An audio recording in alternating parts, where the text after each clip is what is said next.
Hello, this is Eric Topol at Medscape with my colleague and co-host Abraham Verghese for a new edition of Medicine the Machine. And for this one, we're really privileged because we have Dr. Jeremy Farrar from the UK, a physician scientist who's lived all over the world, worked all over the world, and since 2013 heads the Wellcome Trust. So welcome, Jeremy.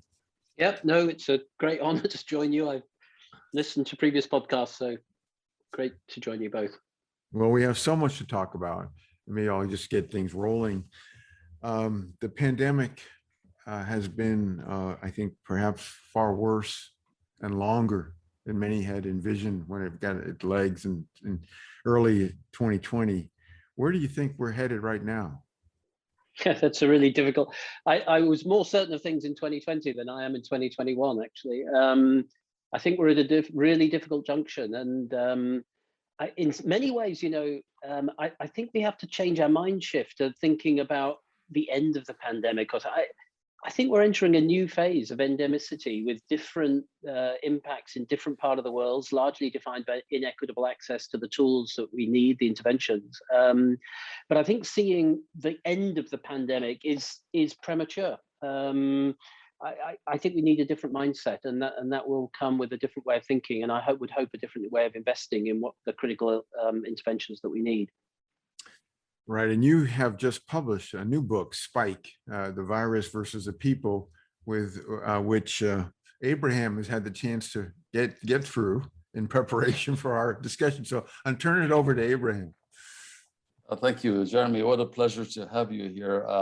I was up late last night reading Spike, and it was really a delight because I can't think of a book involving people at the front line of this epidemic as it first emerged, and you were in a quite unique position, knowing all these people and with your prior experience with with SARS and all the outbreaks in China and Hong Kong and so on. You really have a remarkable perspective on this story. But for the benefit of our readers, if you could talk us through those first early days. I think you began on December 30th. Of 1999 is where the book opens. A remarkable book, by the way, really remarkable. Yeah, it's very kind. It was 2019, not 1999, but sorry 2019. Let's hope we're not still talking about it in 20 years' time, but I'm sure people will be.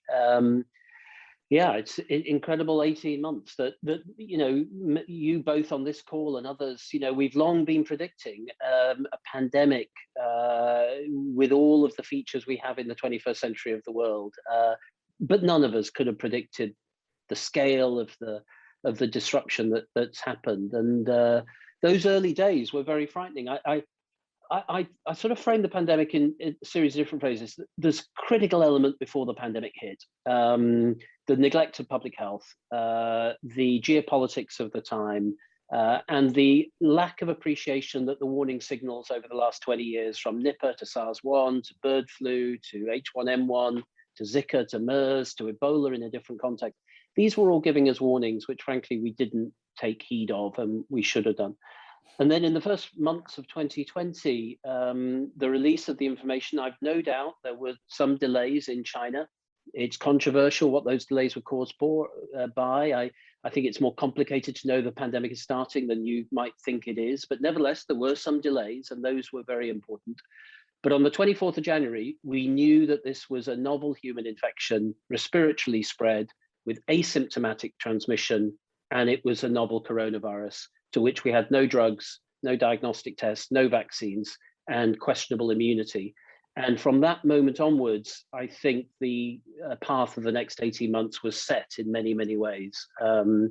Many countries around the world, I'm afraid, did not take heed of that warning on the 24th of January and prepared as we could and should have done.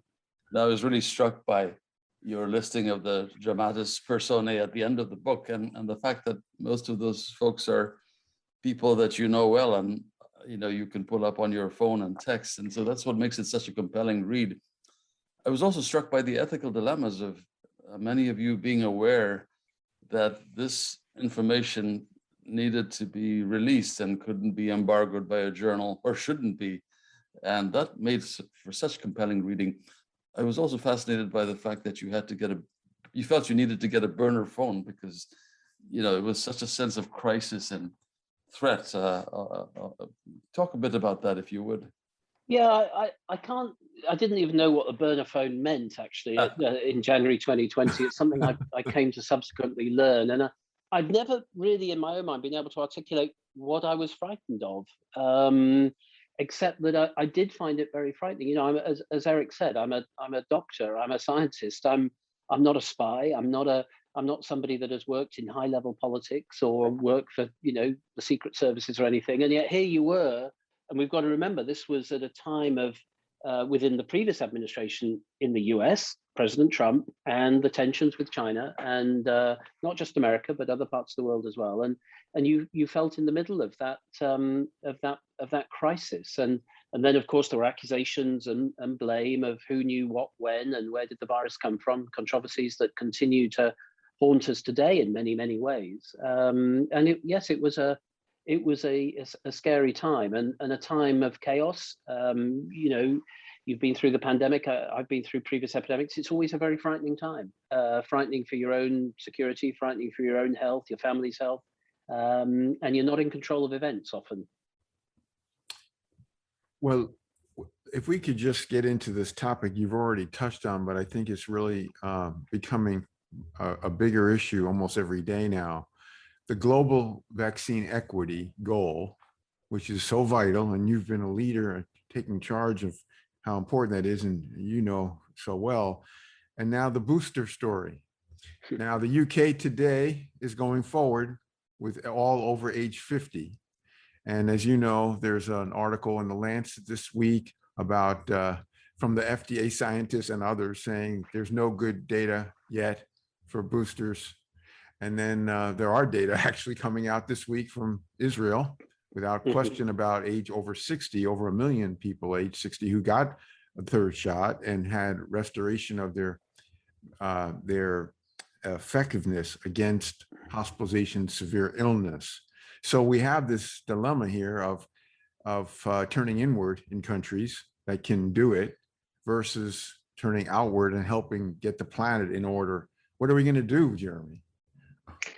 Yeah, I think this is really, in September 2021, this is the key issue because the vaccines have been remarkably good.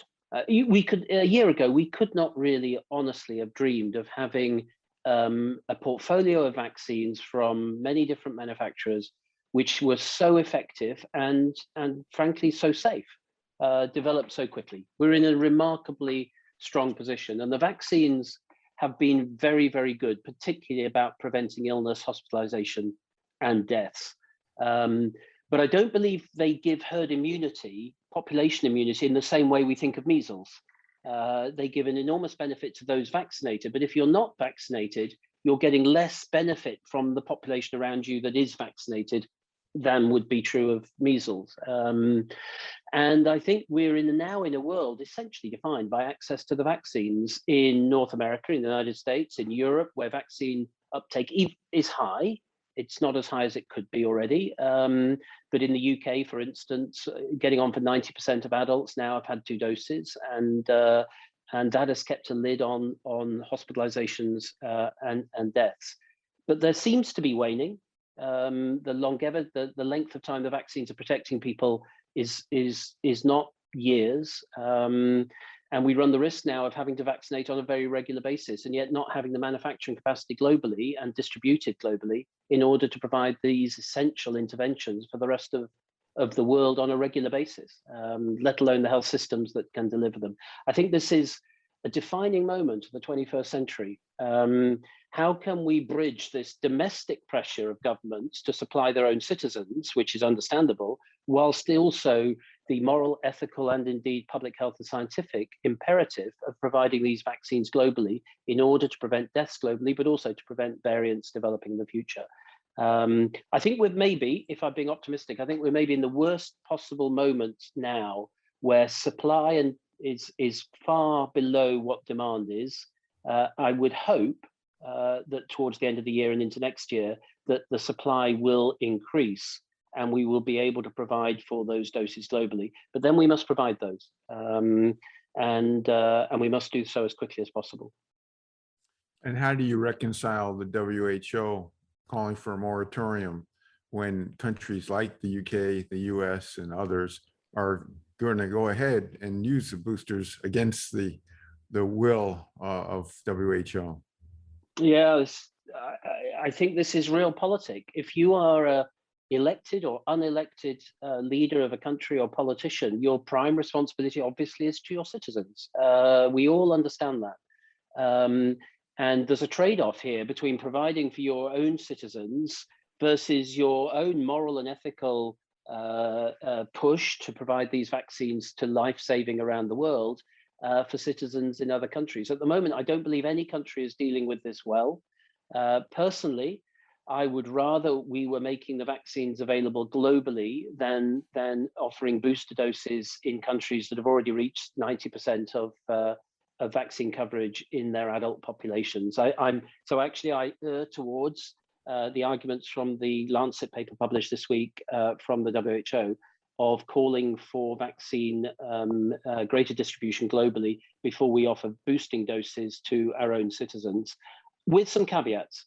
Healthcare workers, the elderly, people with other comorbidities that we know are at greater risk. I believe boosting doses are justified in all countries, but I wouldn't be offering boosting doses to the whole adult population now, whilst we've still got many countries with 1 or 2% vaccine uptake. Just before I turn it over to Abraham, I just want to check, since we are all three of us 60 or older, are you including those in elderly or not? I only turned 60 last week, Eric. So. Oh, okay. Are you in the elderly category now or not? No, I would. I know the data you're talking about from Israel, but I would put it older than that. I have to say, I think that the risk to somebody of my age, having had 2 doses of the vaccine, not knowingly infected myself, but having had 2 doses, I feel reasonably well protected against getting sick, going to hospital, or dying. Good enough that I would rather any boosting dose I was offered be given to other countries. In your book, towards the end, and I want to just tell our listeners that this is really a remarkable book. I can't think of another person with that perspective to write about this, write about COVID quite the way that you will find in this book. But towards the end of the book, you say, in my view, the pandemic has been a catastrophic failure of global diplomacy at just the time we need cooperation. And do you think that anything has changed? In other words, with the next virus coming down the pike, are we in a better position to react than we were in December of 2019? Abraham, I think the scientific advances the last 18 months have been simply staggering. From a genome to here talking about having 10, 11, 15 billion doses of a vaccine within 18 months is absolutely extraordinary, from the research community, the scientific community, industry, regulator, and everybody that's been involved. Absolutely staggering achievement. I think we could do it faster in the future. Yes, I think we could get to this in 30 days. I think we could be vaccinating the world within 100 days by the turn of this decade. That should be our aim. Are we as a world, though, now better off in terms of preparing for future stresses? On that one, I'm very much more pessimistic. I think we have some geopolitical tensions at the moment which are making the world very, very unsafe. Undermining of the World Health Organization over many years, but particularly over the last 5 years, I think has led to a weakened WHO as a result of that. And I think this is much broader than pandemics. If you look at all the great challenges of the 21st century, we could argue what they are, but climate change, pandemics, drug-resistant infections, energy access, water access, some of the great challenges of our time, none of them are national.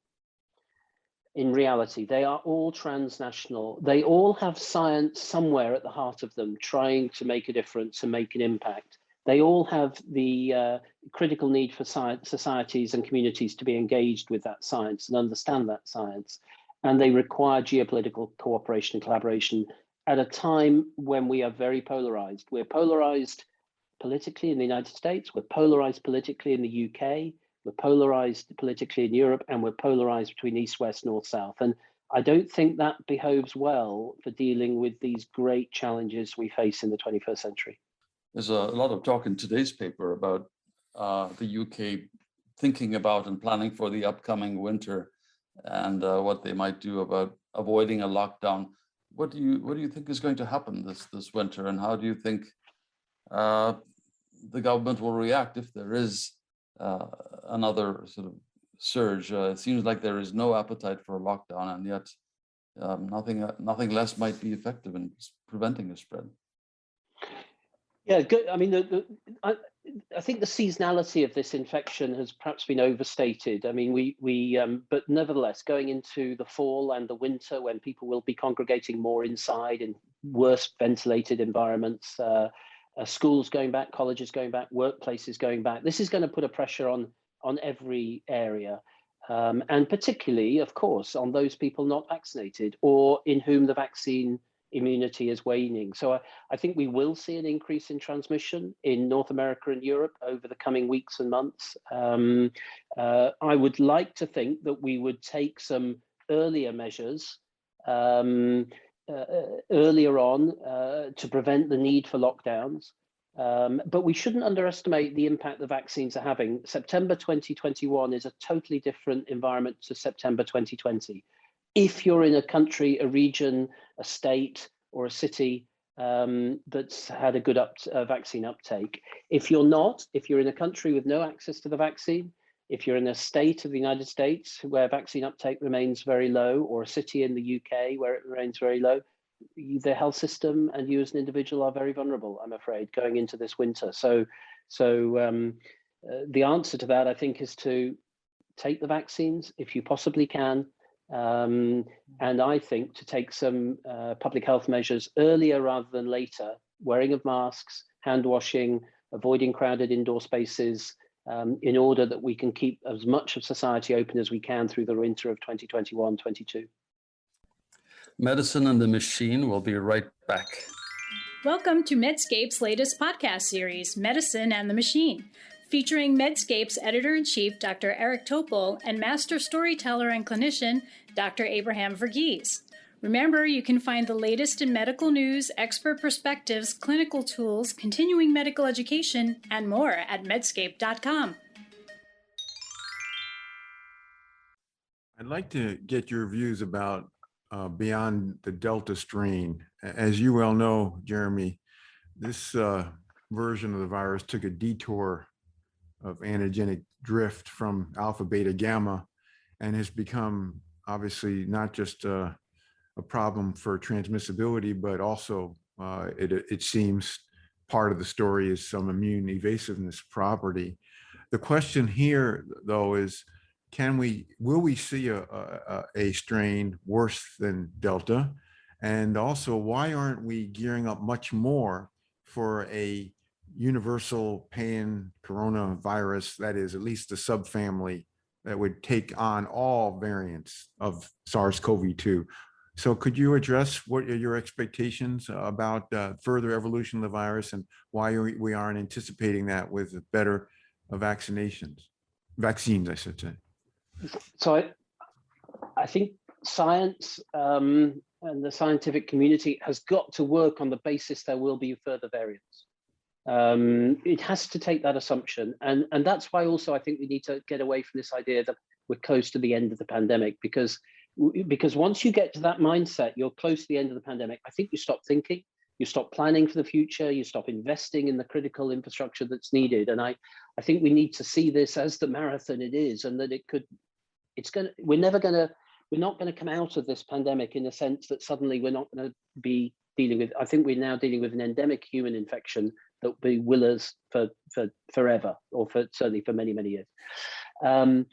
I think we also have to work on the assumption that in a very inequitable distribution of immunity around the world, so some people immune, some people non-immune, some people partially immune, that is the perfect environment for new variants to arise. If you had to design a global experiment to encourage new variants, you would do what we're doing in the world today. You'd take 7 billion people, you would make some of them totally immune, you'd make some of them non-immune, and you'd make a group in the middle with partial immunity, preferably waning over time, with imperfect vaccines. That's where we are. And I think we have to assume that as a result of that, we will see further variants coming, and those variants will now be trying to escape through evolution the immunity that you absolutely rightly declare. So we should be thinking of second and third generation vaccines, and we should be thinking of them as much broader than Delta or Beta or Gamma or even this coronavirus, but the Beta coronaviruses, or even more broadly than that.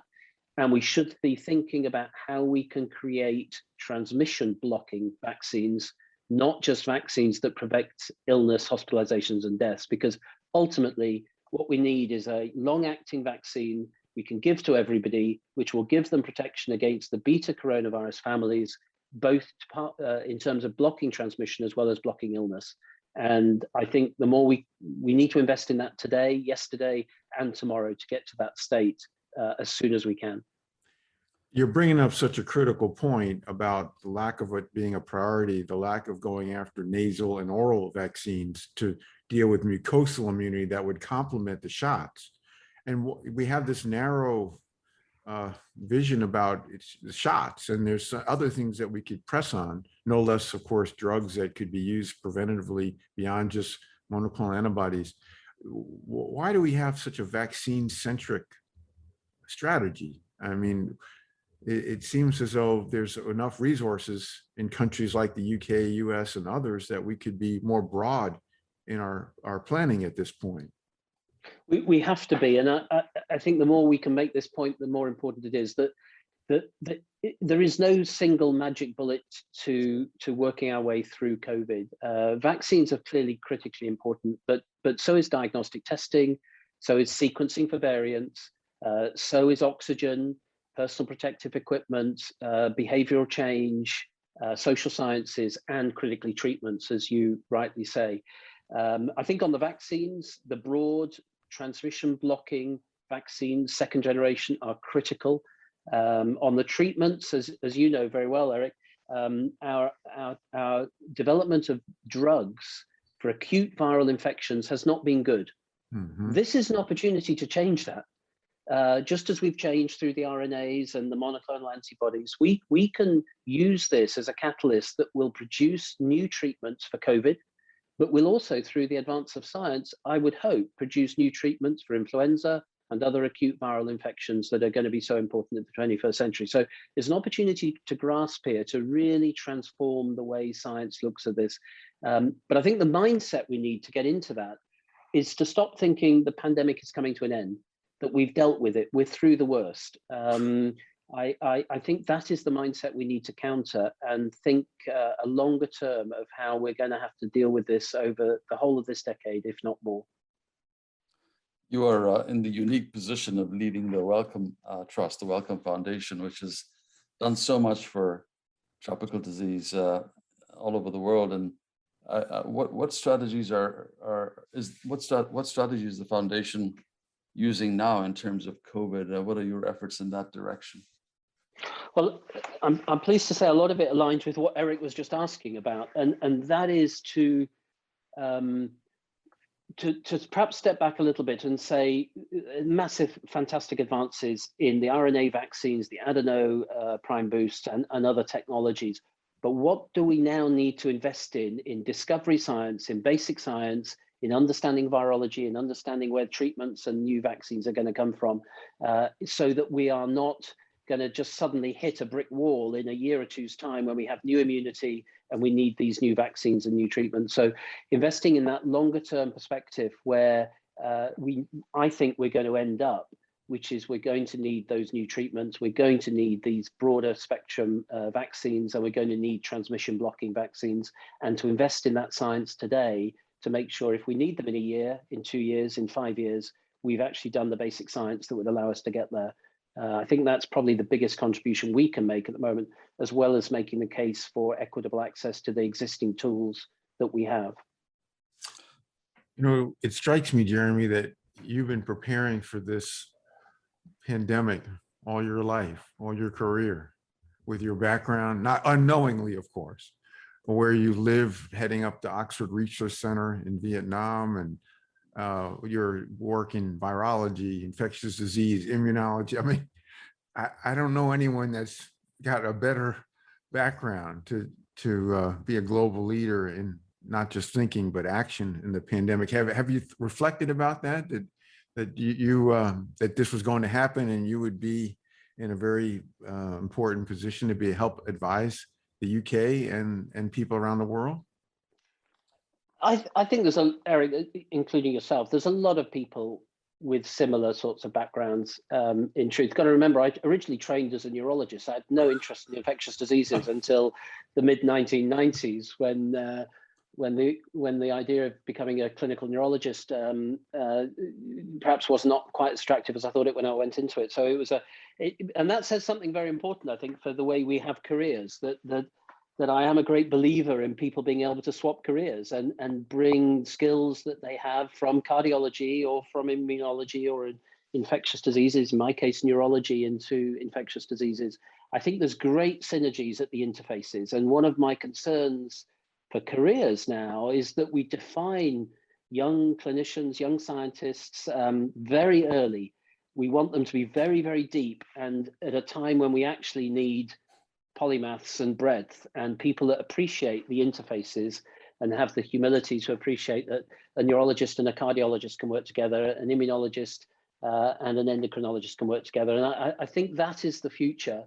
And I suppose one of my concerns for the way we train people now is whether we really allow and encourage those interfaces to happen, including outside medicine, into the social sciences, behavioral sciences, psychology, ethics, whatever it is.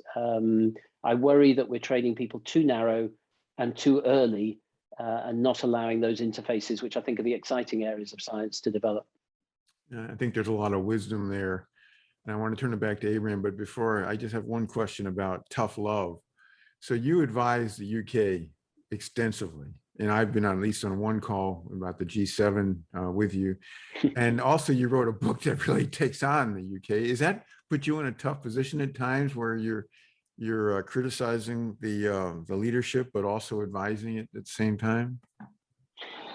Yeah, it does, of course. And I think it's very important to try and avoid it being personal. It's not about personalities and people. It's a collective sense. I'm not part of government. I'm independent of government. And I think if you are independent of government, you have a responsibility to say what you think. I appreciate that people within the government do have to, take the cabinet decisions and remain truthful to the government approach. Those of us who are outside government, I think that comes with the responsibility to be positive, constructive, but also critical when needed. And I think that's where our added value of being independent comes. So it's not personal, but it has been tough at times, for sure, as I'm sure you found in the United States as well.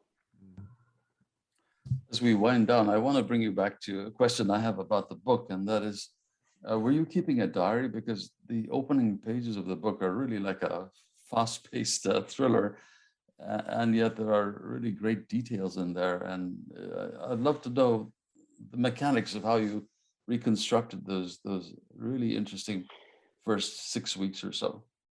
Yeah, I've never kept a diary in my whole life, but from, I think, about the 3rd or the 4th of January, I felt it was important, given what I thought was coming, that I kept colleagues at Wellcome, and also some outside Wellcome, for instance, within UK government, updated on my thinking of where things were going, because a lot of different conversations going on, you can imagine, chaotic and the rest of it. And I just felt it was important once every 2 or 3 weeks just to sit back and just document what I thought at the time, without any thinking that this would ever come to any utility other than keeping people appraised at the time. We at Wellcome, I just wanted colleagues at Wellcome to know what was happening. And actually that turned into something that I wrote about every 2, 3, 4 weeks over the last 18 months.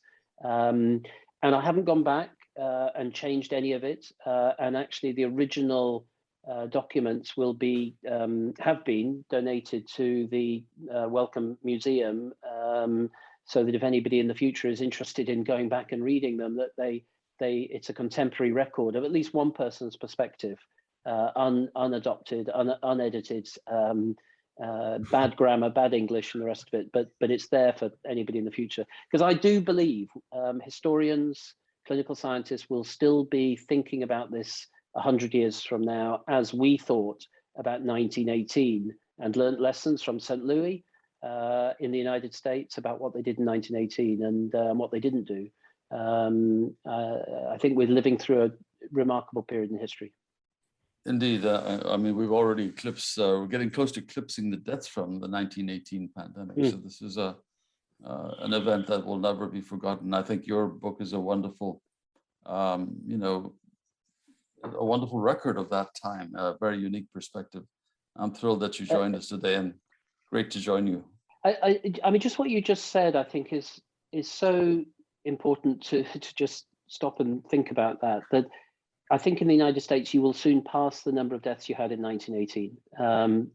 My guess is we've already passed that state globally, actually, given the paucity of data around the world. I suspect we're getting towards the 20 million deaths already, actually. That is in the context of modern medicine, modern public health, a rich world, not coming out of World War I. It's a remarkable thing to say that even in 2021, with all of the medical, you know, care of people, fluid replacement, oxygen, intensive care units around the world, that we're at that level. I mean, absolutely staggering thing to say, and we're only 18 months into it. The optimist would say, well, it's not corrected for population of the planet, of course, but Sure. I think we all know that it's devastating. And I think that to try to minimize the loss of lives and the chronicity for people who have been hit with COVID, which is still under-recognized, still not adequately characterized. I think that tends to get lost when we look at just the deaths and hospitalizations. I'm sure you'd agree, but just in wrapping up, you know, not just the privilege of having you join us today, Jeremy, but of learning from you, getting your guidance throughout the pandemic. As you say, it's not just an independent voice that you're at Wellcome, but a one with a lot of background, with a lot of wisdom and, you know, a lot of thoughtfulness. So thank you for all you're doing. We're going to continue to follow you very closely for outside perspective of the U.S., because the U.S. tends to get perhaps too excited about all their fine management of the pandemic when it's perhaps best seen as just the opposite. So it's good to sometimes get your color, your views on that. So just thanks so much for all you're doing. And obviously we got a long ways to go to get some kind of exit ramp of sorts to get out of this thing. Well, thank you very much. It's an honor to join, and thank you both for your leadership as well. The only thing I'd say in closing is the United States at various times in its history sometimes flirts with looking inward, and we understand that.